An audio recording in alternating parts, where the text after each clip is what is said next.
Hello student, welcome to इकोटर academy Dehradun. और आज की कुछ मेन न्यूज़ को हम लोग डिस्कस कर लेते हैं जो कि आपके एग्जाम में आ सकता है जैसे कि आप पहला अपना देख रहे हैं, new election commission take charges, election commissioners take charges, supreme court refuses to stay their appointments.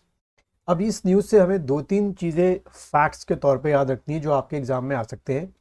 सबसे पहला, आपका इलेक्शन कमीशन ऑफ इंडिया जो है वो किस आर्टिकल में आता है, तो भाई आपने टिक करना है आर्टिकल 324 में इलेक्शन कमीशन ऑफ इंडिया आता है।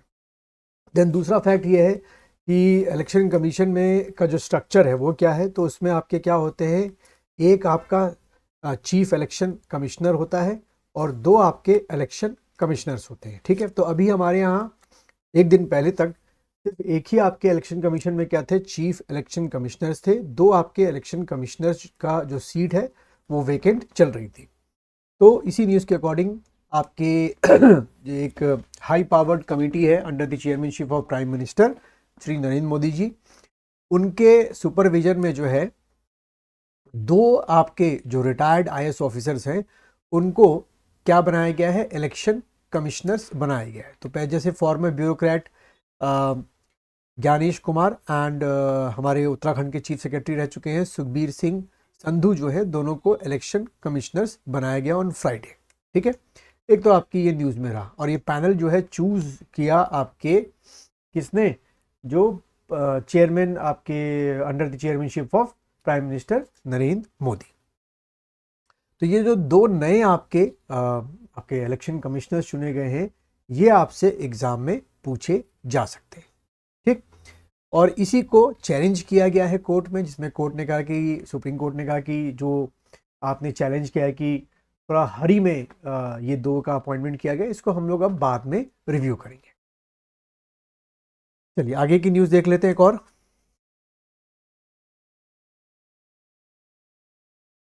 तो एक और आपकी न्यूज़ जो है,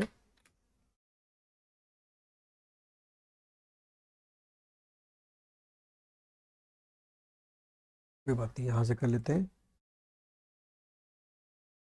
एक और आपकी न्यूज़ रही, home minister ban several outfits in Jammu and Kashmir under UAPA.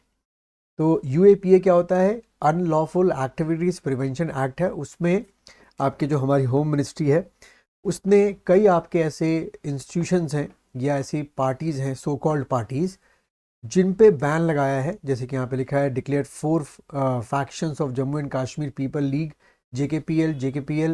जेकेपीएल जो इनके पार्ट्स हैं, इनको और बाकी को बैन किया है because they are involve in what, supporting the terrorist activity and anti India propagating जो एक्टिविटीज़ हैं उनमें ये पार्टिसिपेट करें। और ये हमारा राइट है, हमारी होम मिनिस्ट्री का राइट है, हमारा राइट है कि अपने देश को, अपने कॉन्स्टिट्यूशन को बचाना।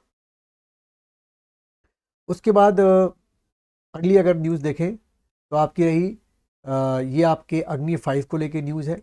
द स्टोरी सो फार कि 11 मार्च को PM Narendra Modi announce on social media that अग्नि 5 is successfully what conducted the एमआरवी technology. अब एमआईआरवी क्या होता है, multiple independent targetable re entry vehicle. ठीक है, तो एक आपसे फुल फॉर्म पूछा जा सकता है, by the defence DRDO under the mission Divya अस्त्र।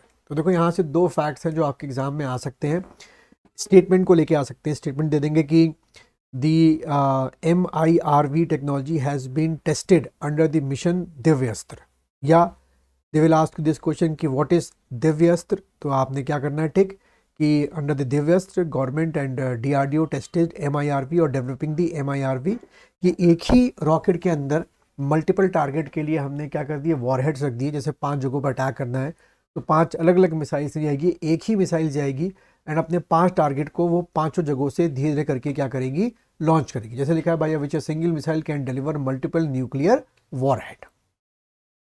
देन इसी के अंदर क्या लिखा है, MRV is like a missile bus whose passenger are nuclear bombs and उनके डिफरेंट टारगेट पे लॉन्च हो गया। In 1970 the US started to deploy the Minuteman III, the first MIRV ed intercontinental ballistic missile with 3 warhead on each missile।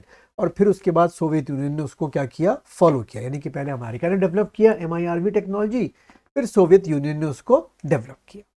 ठीक है, तो ये कुछ important 3-4 news हैं जो आपके कोई ना कोई एक या दो क्वेश्चन में आ सकता है।